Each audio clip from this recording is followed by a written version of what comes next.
Love మ్యారేజేనా? Love మ్యారేడే, family కూడా కాదు. Family వాళ్ళు చేసినారా అంటే లైట్లే, వాళ్ళు ఇబ్బంది పెట్టి చేసినారేమో అని అనుకుంటారు. కానీ ఆయన గుళ్ళో చేసుకున్నాడు పెళ్ళి. ఫోటో ఉంది నా దగ్గర, ఇప్పటికి ఉంది ఫోటో. అది ఓకే.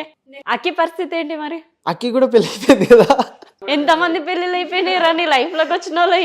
అంటే నాకు రీసెంట్గానే తెలుసు, ఒక 1 వీక్ బ్యాకే తెలుసు.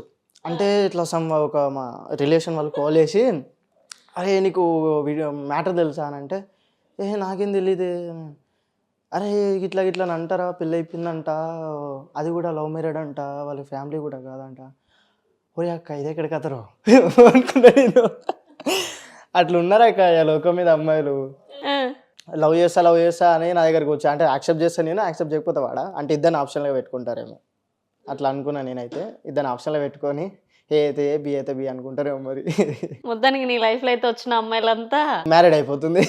మ్యారేజ్ అయిపోతూ ఉంది. లాస్ట్ కి ఇప్పుడు నీ లైఫ్ ఏంటి మరి? ప్రజెంట్ లవ్ కానీ, ప్రజెంట్ ప్రపోజల్స్ కానీ? ప్రపోజల్స్ అయితే ఎవరైనా ఇన్స్టాలో కానీ వాట్సాప్లో కానీ ఎవరైనా అన్నోన్ నెంబర్స్ ఇట్లా ప్రపోజ్ చేస్తారు కదా, థ్యాంక్ యూ అని పెడతాను నేను, అంతే. అంతే, అది ఏముండదు. థ్యాంక్ యూ అని పెట్టి ఇట్లా సపర్లు కొట్టదు ఎమోజీ ఉంటుంది కదా, అది ఒకటి పెడతా అంతే.